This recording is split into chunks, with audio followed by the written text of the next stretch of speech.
1월의 마지막 주일을 함께 맞습니다. 지난 주간 아주 또 한 번의 매서운 강추위가 무섭게 몰아치더니 또 오늘은 비교적 훈훈한 주일을 함께 맞았습니다. 변화무쌍한 날씨 그리고 온갖 크고 작은 여러 사건들로 일어난 세상을 살면서도 저와 여러분은 또다시 변치 않는 우리 하나님 앞에 모였습니다. 오늘도 복된 날 하늘 아버지 앞에 나오신 여러분들에게 주님의 은혜와 평강이 충만하기를 축복합니다. 지난 3일 동안 베드로후서 말씀을 함께 읽어봤습니다. 베드로 전서 우리가 얼마 전에 읽었던 말씀이죠. 우리가 또 지난 3일 후서를 함께 읽습니다. 이 베드로 전서와 후서는 네로 형제의 기독교 박해 직전이나 직후에 기록된 성경으로 알려져 있습니다. 극심한 고난과 박해, 시련의 시대에 하나님의 교회 혹은 성도에게 주어진 말씀입니다. 박해와 고난에 대하여 교회는 어떻게 대처해야 되는가? 또한 거짓 선지자 적그리스도가 진리를 빼앗고 온갖 수단을 강구해서 미혹하는 것에 대해서 교회는 어떻게 대처해야 할 것인가에 대한 교훈을 이 두 편의 편지를 통해서 잘 권면해 줍니다. 그러면서 무엇보다도 이 사도는 그리스도의 강림의 약속을 붙들고 살 것을 권면해 줍니다. 주께서 강림하시게 될 때 이러한 일들은 더 심하게 나타나게 될 것이지만 주의 강림의 약속을 붙들고 경고하여 흔들지 말 것을 권면하고 있는 것이죠. 사실 2000년에 주어졌던 이 시대보다도 오늘 저와 여러분이 살고 있는 시대는 어느덧 그리스도의 재림에 관한 그 약속이 2000년이 지났습니다. 말 그대로 2000년이 더 가까운 때를 우리가 이제 살고 있는 것입니다. 시간적으로는 날마다 더 가까워지고 있는 겁니다. 주님의 재림의 발자국 소리가 더 가까이 날마다 들려오고 있는 셈이죠. 하지만 시간적으로만 가깝게 여기는 것은 충분치 않습니다.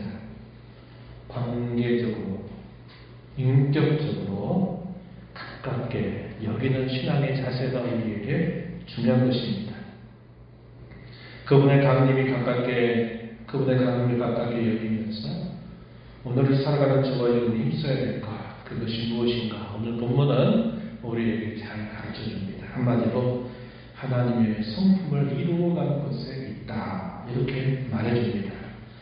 오늘 이러한 말씀들을 또 본문을 통해서 함께 살펴보려고 합니다. 오늘 설교의 제목, 주신 은혜 누릴 약속, 이렇게 제목을 정해봅니다.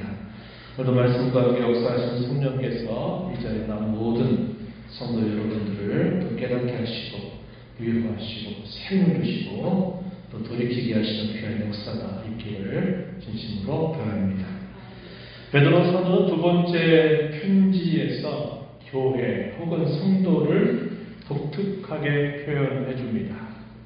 베드로서 1장 1절 말씀입니다. 1절 말씀을 보면 이렇게 편지를 시작했어요. 예수 그리스도의 종이며 사도인 시몬 베드로는 우리 하나님과 구주 예수 그리스도의 의를 힘입어 동일하게 보배로운 믿음을 우리와 함께 받은 자들에게 편지한다. 이렇게 표현을 했습니다. 누가 이 편지를 쓰고 있는지, 그리고 이 편지를 받는 교회 혹은 성도가 어떠한 자들인지 1절에서 잘 표현해 주고 있어요.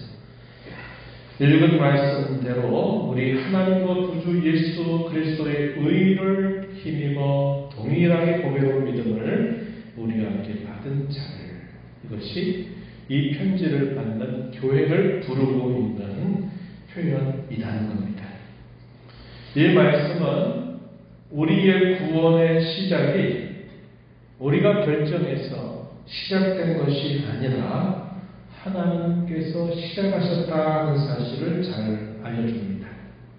이것을 우리 두 가지 표현으로 나누어 볼 수 있겠는데, 우리 하나님과 구주 예수 그리스도의 의를 힘입은 자들, 그리고 보배로운 믿음을 가진 자들, 이렇게 나누어 볼 수 있겠습니다.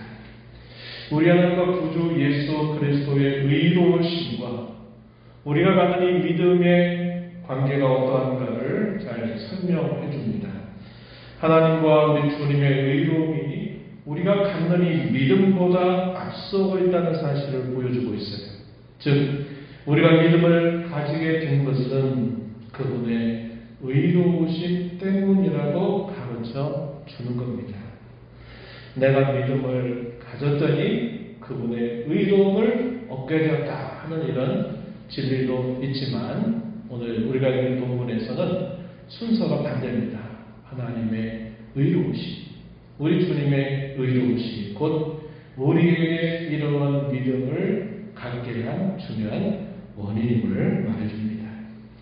다르게 말해보면 그분의 의로움이 믿음이라고 하는 수단을 통해서 우리의 의로움이 되게 하셨다라는 말도 할 것입니다.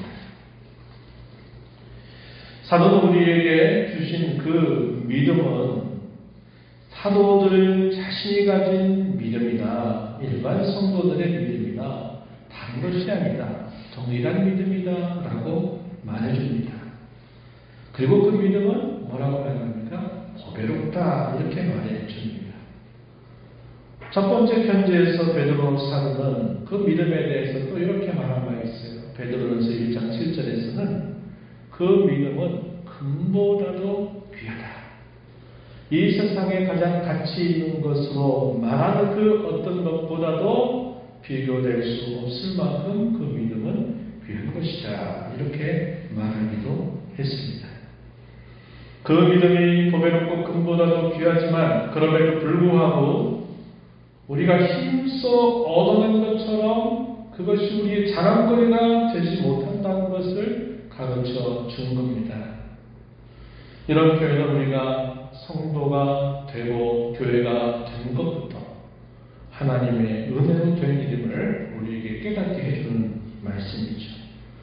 그렇습니다. 우리의 구원과 우리의 삶 전부가 하나님에게서 나오고 하나님으로 말미암고 그분에게로 돌아가야 한다 하는 것을 우리에게 깨우쳐 준다 하겠습니다.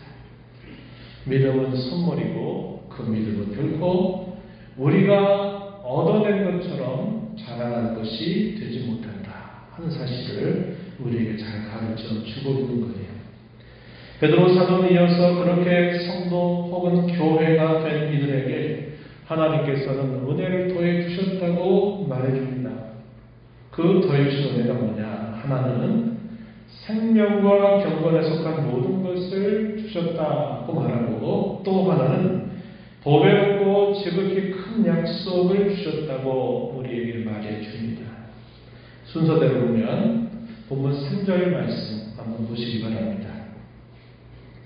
그의 신기한 능력으로 생명과 경건에 속한 모든 것을 우리에게 주셨다, 이렇게 표현했죠. 그분의 신적인 능력으로 삶과 경건을 위해서 필요한 모든 것을 우리에게 주셨다라는 뜻입니다. 그런데 그 말씀은 성도답게 새로운 삶 혹은 거듭난 삶 혹은 경건한 삶을 살기에 필요한 모든 것을 우리에게 주셨다고 말하는 것입니다. 하나님께서 베푸신 그 신적인 능력을 통해서 우리의 삶은 예전의 삶과 달라졌음을 말해주고, 또한 다른 삶을 살 수 있는 모든 필요한 것들을 하나님이 우리에게 은혜로 주셨다라고 말하는 것이죠. 또한 4절 말씀을 보게 되면 보배롭고 지극히 큰 약속을 우리에게 주셨다고 말합니다. 그 약속이란 무엇인가? 곧 신성한 성금의 참여자가 되는 것이다, 이렇게 우리에게 알려줍니다. 4절 말씀 보시면 이렇게 표현되어 있어요. 이로써 그 보배롭고 지극히 큰 약속을 우리에게 주사 신성한 성품에 참여하는 자가 되게 하려 하셨느니라. 이렇게 표현을 했습니다.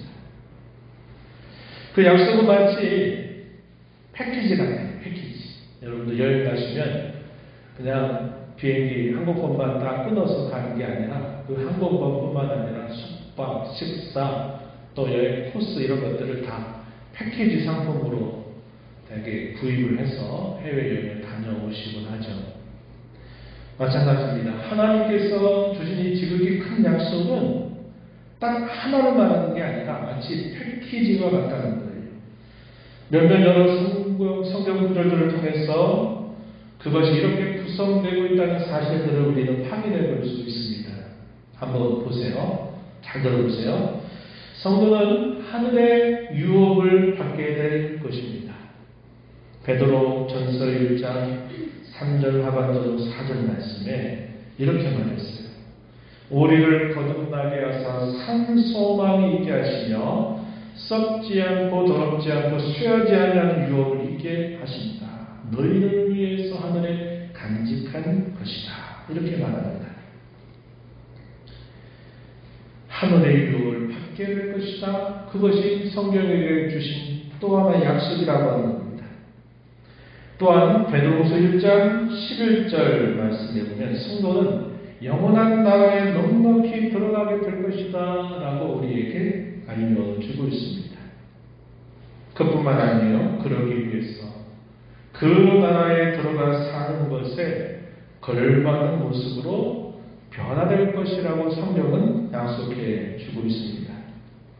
바울 사도는 그것을 이렇게 표현한 바 있어요. 로마서 8장 23절 말씀에서 우리 몸이 성량될 것이다 라고 말합니다. 우리의 몸이 구원함을 입게 될 것이다 라고 말하는 거예요. 시간 속에서 건강이 안 좋아지고 질병에 걸리고 몸이 약해지고 넘어지고 하는 이런 모든 우리의 몸의 이 연약함이 구원을 온전히 받게 될 것이다 라고 이렇게 말씀해주고 있는 것입니다. 그것을 또다시 사도는 조금 뒤에서 로마서 8장 18절부터 30절 말씀에서 하나님의 아들의 형상을 본받는 것 혹은 영화롭게 되는 것이라고 말해주고 있습니다. 이 구절은 너무나 유명한 구절이죠. 한번 볼까요? 로마서 8장 18절 하나님을 사랑하는 자 곧 그 뜻대로 부르심을 입은 자들에게는 모든 것이 합력하여 선을 이루느니라. 29절 하나님이 미리 하신 자들을 또한 그 아들의 형상을 본받게 하기 위하여 미리 정하셨으니 또 뒤로 가서 30절에 보면 미리 정하신 그들을 또한 부르시고 부르신 그들을 또한 의롭다 하시고 의롭다 하신 그들을 또한 어떻게 하셨다? 영화롭게 하셨느니라. 이렇게 말합니다. 하나님께서 미리 정하시고 부르신 그들을 마침내 어떻게 하시겠다고요? 영화롭게 하신다라고 말하고 있는 겁니다. 이것을 조금 전 소개했던 8장 23절에서는 뭐라고 표현했다고요? 우리 몸의 성량을 입게 될 것이다 라는 말로 표현하고 있다는 겁니다.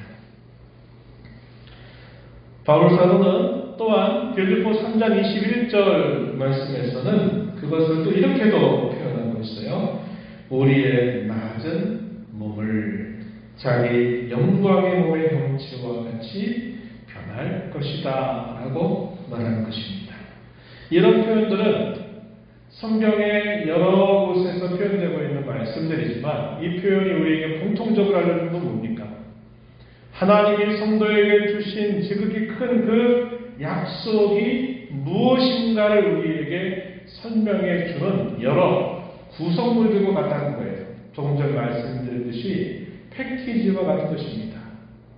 하나님께서 우리와 영원한 하나님의 나라에 들어갈 수 있도록 우리에게 그 약속을 주셨는데 그 영원한 나라가 얼마나 영광스럽고 얼마나 존귀하고 찬란한지 지금의 이 몸 상태로는 우리가 그 나라에 들어갈 격이 안 맞는 것입니다. 여러분들이 청와대에 초청을 받아서 대통령 만나러 가는데 지금 입고 있는 옷 그냥 그대로 가서 입고 되고 그냥 지금 이 상태 그대로 만나는 것은 격이 안 맞아가지고 여러 가지 지침들을 다 주고 어떻게 하라고 하는 말을 듣고 가야 할 것입니다. 하물며 하나님께서 영원한 그의 나라를 완성하시는 그 나라에 우리가 들어가는데 지금의 이런 상태, 이런 몸으로는 들어갈 수가 없는 겁니다. 그래서 그 나라에 들어가려면 먼저 우리의 이 낮고 천한 몸을 우리가 영화롭게 해서 그 나라에 들어갈 격에 맞는 그러한 모습으로 우리를 변화시켜 주신다고 약속하고 있는 것입니다. 그럼 그때가 언제 이루어질까요? 가르쳐 주시기를 주께서 강림하실 때, 주께서 재림하실 때, 하나님의 날, 그날에 이러한 일이 있게 될 것이라고 우리에게 가르쳐 주는 것입니다. 베드로서 3장 12절 13절에서 하나님의 날이 임하기를 바라보고 간절히 사모하라. 우리는 그의 약속대로 의가 있는 곳인 새하늘과 새 땅을 바라보도다. 이렇게 말합니다. 그날이 언제? 하나님이 정하신 날. 그리스도께서 다시 우리를 위하여 이 땅에 강림하시는 날.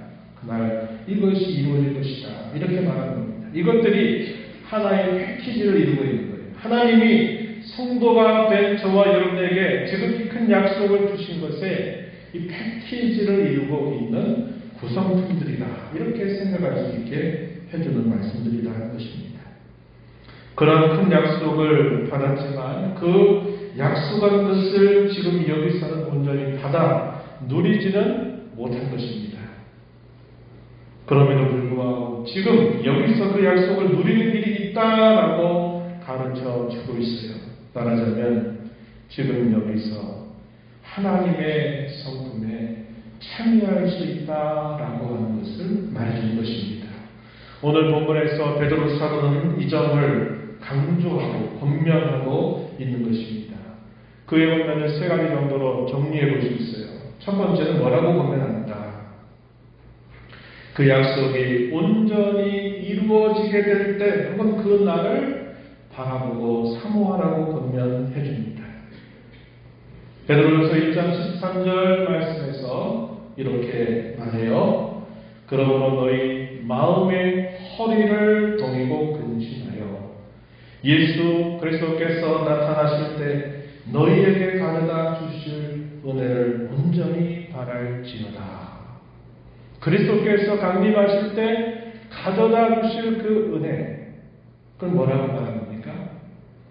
보배롭고 지극히 큰 약속이 되는 것이죠. 그것을 바라는 겁니다. 그걸 바라고 오늘을 살아가라고 이야기하는 것입니다. 우리가 조금 전에 읽었던 베드로서 3장 12절에서도 하나님의 날, 그 약속이 이루어지는 그 날이 임하기를 바라보고 간절히 사모하라. 이렇게 권면을 해주고 있는 겁니다. 우리의 삶은 지금이 진짜 같고 미래가 마치 그것이 하나의 꿈처럼 여겨지는 것처럼 보여질지 모르지만 나중에 가면 우리가 살았던 이 평생 70년, 80년, 90년 이 세월이 마치 그림자같이 참 짧았다는 것을 알게 될 것이고 그 나라에서 살게 되는 그때가 진짜 삶이라고 하는 것을 우리는 깨닫게 될 것이다 하는 것입니다. 그러므로 우리는 그 날이 임하기를, 그 날이 임해서 하나님이 약속하신 것이 온전히 이루어지게 될 그 날을 사모하고 바라보면서 지금 여기를 살아가라고 사도는 우리도 권면하고 있다는 겁니다. 다음으로 지금 여기서 악한 정욕으로 이 세상의 부패함을 피하라고 권면합니다. 바울 사도는 이와 관련해서 뭐라고 표현했느냐? 디도서 2장 12절 말씀에서 이렇게 말합니다.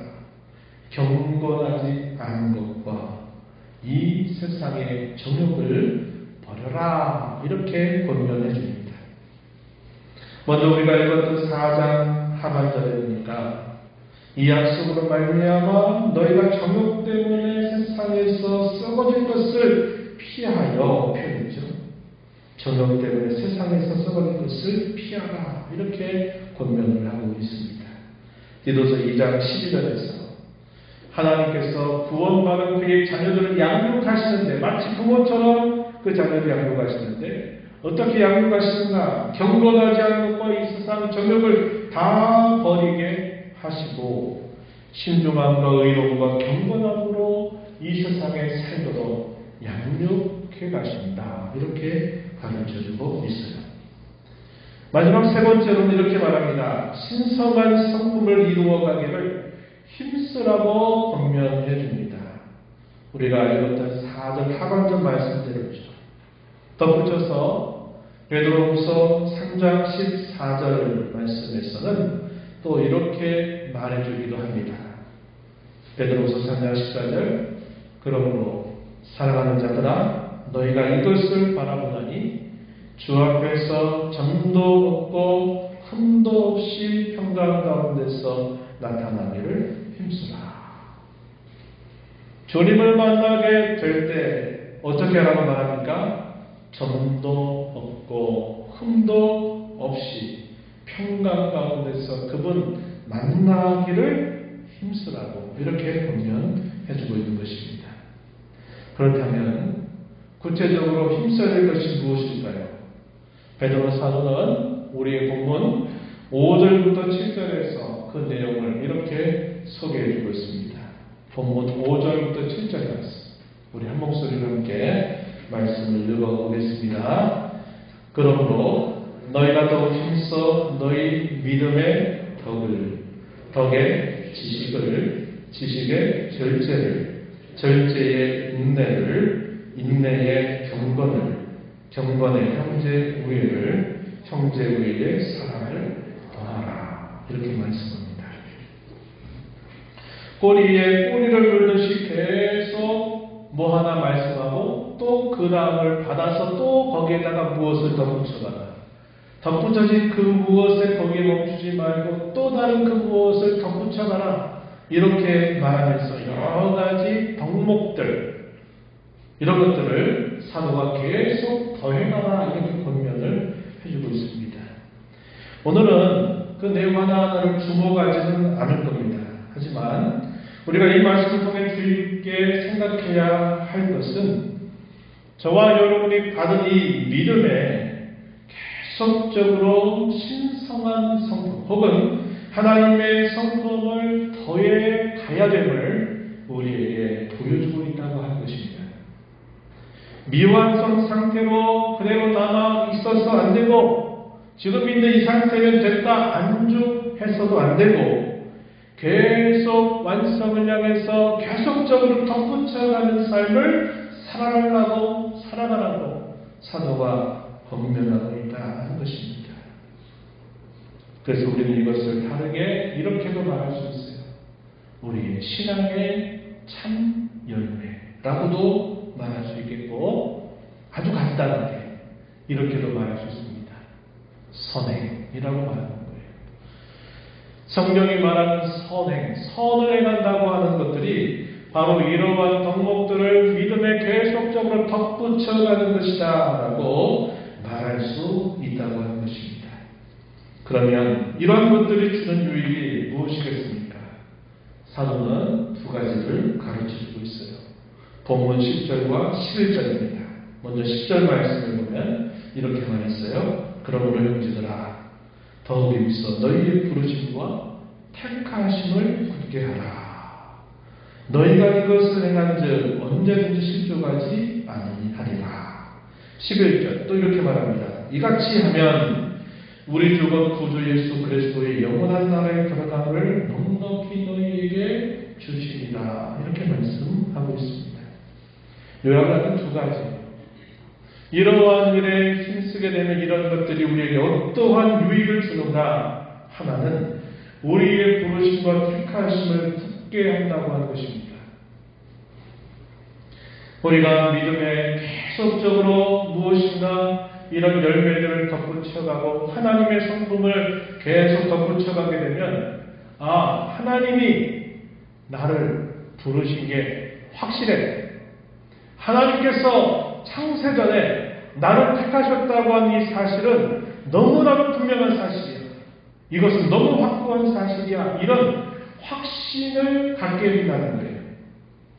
그래서 이런저런 일을 만날 때 그것 때문에 실족해서 넘어지고 시험 들고 믿음의 길에서 벗어나는 그런 일이 없도록 우리를 굳게 붙잡아 준다고 하는 겁니다. 반대로 이게 없다면 어떻게 된단 말입니까? 흔들린다 이 말이에요. 흔들린다. 상황에 흔들리고 또 여러 가지 문제거리 만나면 그 문제 앞에 또 흔들려서 넘어지는 일들이 계속 따라오게 된다고 하는 것입니다. 두 번째는 영원한 나라에 넉넉히 들어감을 주신다는 것입니다. 하나님 나라에, 영원한 그 나라에 내가 들어가 산다고 하는 그런 분명한 확신을 가지고서 살게 해준다고 하는 거예요. 어떤 사람 이런 사람이 있어요. 믿음 생활 잘하고 청년 시절에 아니면 중고등부 시절에 믿음 생활 잘해가지고 그때는 정말 믿음 생활 잘해서 소위 목사가 되고 선교사가 되고 막 그 정도도 될 만큼 잘했는데 청년기에 들어와서 혹은 결혼해서 살다 보니까 옛날보다 신앙생활이 신통치가 않고 그래서 당신 지금 죽으면 구원받을 확신이 있어요? 라고 말하면 그거 참 모르겠어요. 이런 꼴이 될 수 있다 이 말입니다. 내가 갖는 확신에 의해서 이것이 변화되는 건 아니에요. 그러나 우리가 확신을 가지고 살아가는 것과 우리의 마음이 그렇지 못한 마음을 가지고 살아가는 것은 분명한 삶의 질과 차이를 만들어 내게 드리는 것입니다. 그래서 우리가 이 땅에 살면서 우리의 믿음의 계속적인 열매를 더해가는 것, 혹은 하나님의 성품을 이루어 가는 것, 혹은 우리의 삶 속에서 주께서 기뻐하시는 선을 계속적으로 행하는 삶은 우리의 부르심과 택하심을 굳게 할 것뿐만 아니라 우리가 이 땅에서 살아가는 삶이 그림자와 같이 짧게 살아가는 삶일 뿐이요, 우리가 영원한 나라에 살아갈 그날이 진짜 삶이라고 하는 확신을 가지고 살아가게 해준다고 하는 겁니다. 이게 바로 유익이에요. 유익. 그러나 베드로서는 반대로 베드로후서 1장 9절 말씀에서 이것이 없는 자를 이렇게 소개해 줍니다. 9절 말씀 한번 보세요. 이런 것이 없는 자는 맹인이라 멀리 보지 못하고 그의 죄가 깨끗하게 된 것을 잊었다. 한마디로 뭐라고 말합니까?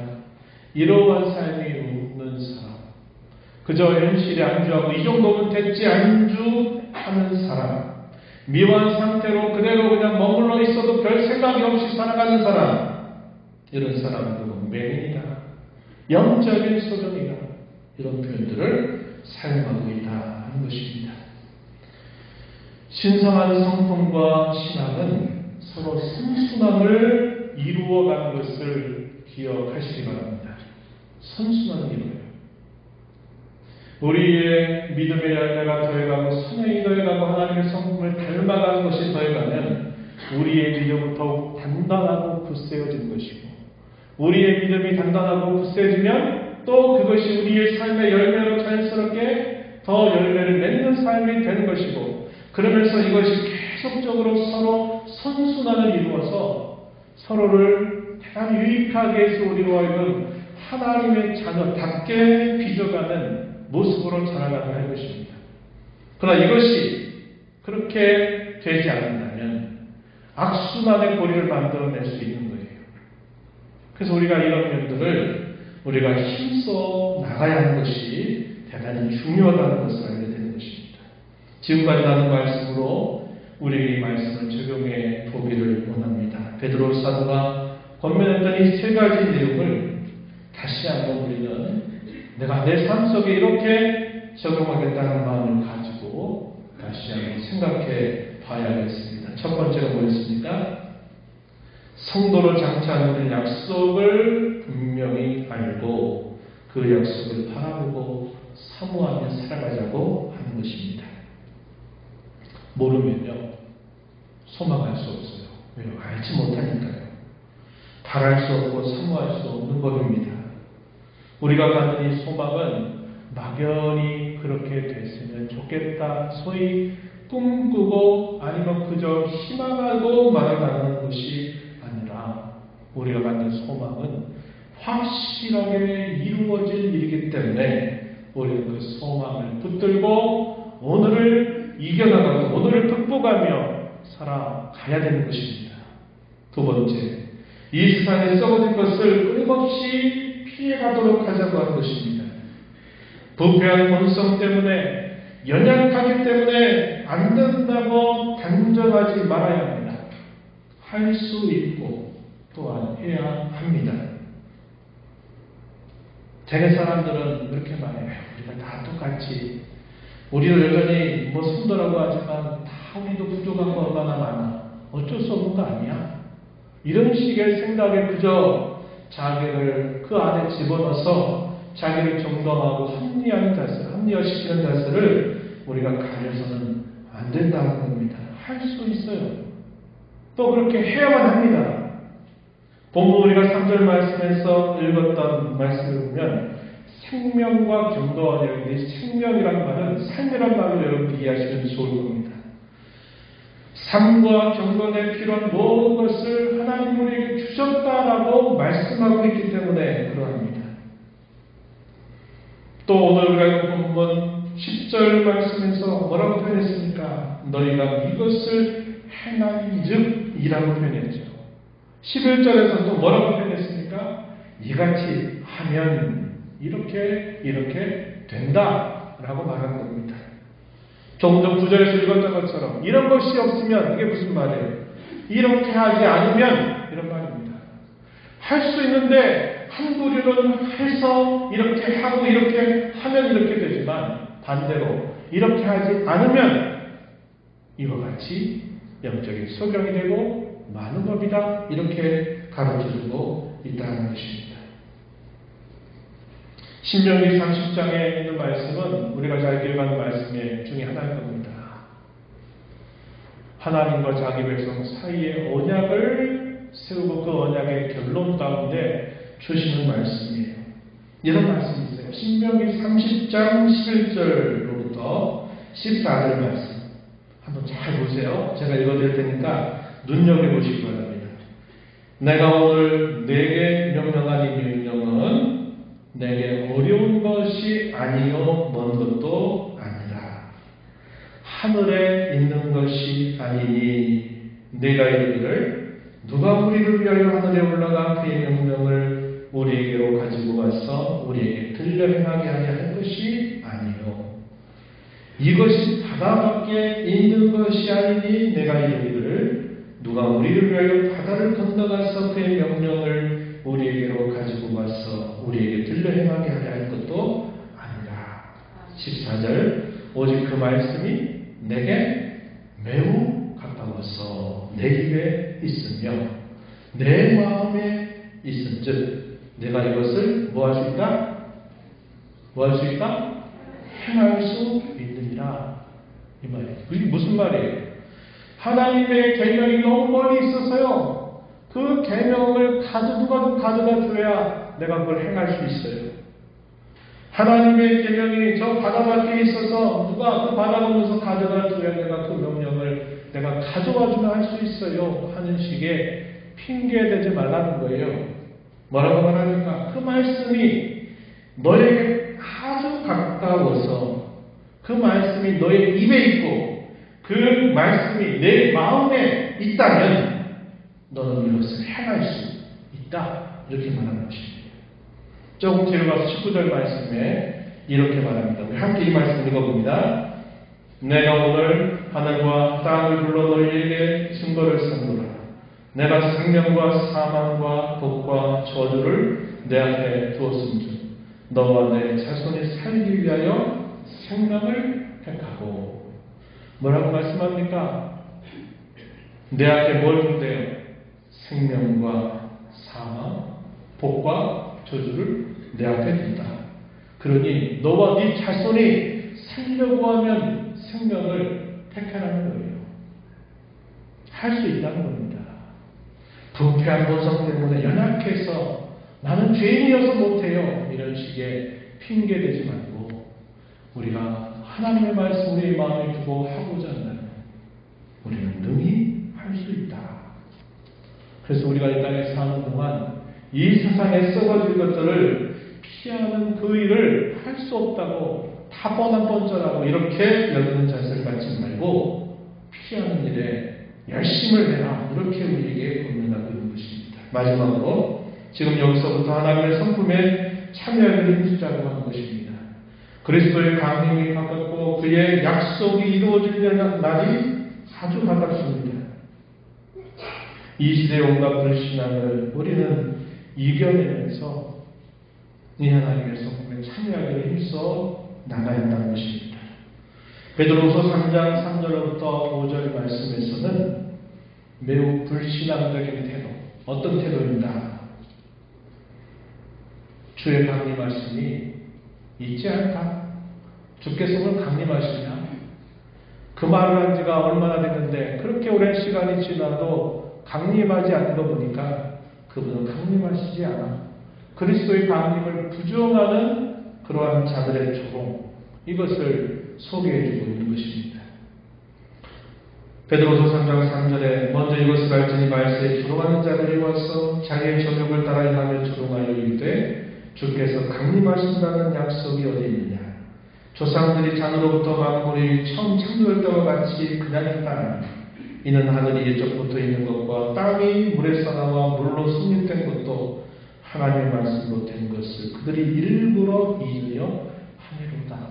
이렇게 말합니다. 우리 중에 그렇게 말한 사람이 한 사람도 없을 거예요. 그죠? 주의 강림은 없어. 우리가 전혀 신앙의 분위기가 다른 곳에서는 또 그런 식으로 말하는 사람도 있지만 적어도 우리는 그렇게 말하지 않습니다. 근데 문제는 뭐냐? 주의 강림이 가까웠다고 말은 하는데 막상 우리의 마음과 우리의 삶을 살아가는 모습은 강림과 아무런 상관이 없이 여전히 나는 내 사는 길을 그대로 따라간다. 여기는 이것은 이론적으로 믿는다고 말하는 거지만 실천적으로는 부정한 것과 다르지 않다는 것을 우리는 주의해야 합니다. 하나님이 없다라고 극구 부인하지는 않아요. 하나님이 계신다고 말을 하면서도 하나님이 계시는 것처럼 말하고 살아가지 않는다면 하나님이 없다고 말하는 사람과 뭐가 다르겠냐는 거예요. 우리가 이런 삶을 주의하자는 것입니다. 그리고 그분의 성품을 이루어가는데 더 힘을 내자고 하는 것입니다. 설교를 마치면서 이런 질문을 던져봅니다. 왜 사도는 고난과 박해 시대를 사는 성도에게 유언처럼 남기는 말이 신성한 성품을 이루라고 힘쓰라고 이렇게 권면한다 하는 것입니다. 그 시대가 일반적인 처방, 환난과 박해 시대에 붙들리면 죽음을 당하고 경기장에 쫓겨 나가고 죽음의 자리로 내몰리는 그런 상황 속에서 사도는 왜 이러한 권면을 하고 있느냐 하는 것입니다. 그 답변은 이것이야말로 이 땅을 사는 성도가 가장 소중하게 여기고 이루어 가야 할 가치이기 때문이라고 하는 것입니다. 이것은 영혼의 잇대어 살아가는 일이기 때문에 그런 것입니다. 오늘 이 말씀의 교훈을 우리 마음에 잘 새기면서 남은 생에 그분의 약속이 온전히 이루어지게 될 그날을 사모하면서 이 땅에서 이 신앙의 참여를 혹은 하나님의 성품을 이루어가는 일에 힘써 나가는 저와 여러분 되기를 진심으로 축원합니다. 하나님 아버지 감사합니다. 오늘도 저희들을 불러주셔서 저희들에게 보배로운 믿음을 선물로 허락하셔서 이 땅에 사는 동안 삶과 경건에 필요한 모든 것들을 저희에게 주시고 지극히 보배롭고 큰 약속을 저에게 주셔서 그 약속을 바라보고 소망하며 오늘을 살아가는 저희들이 되게 해주신 하나님의 은혜를 감사드립니다. 오늘 이 말씀을 통하여 우리의 신앙에 그저 안주하고 그저 그거에 만족하는 삶이 아니라 계속적으로 우리의 신앙의 열매를 되어가며 하나님의 성품을 이루어가게 믿습니다. 선한 일에 더 힘을 내는 복된 삶 살아가도록 인도해 주옵소서. 예수님 이름으로 기도하옵나이다. 아멘.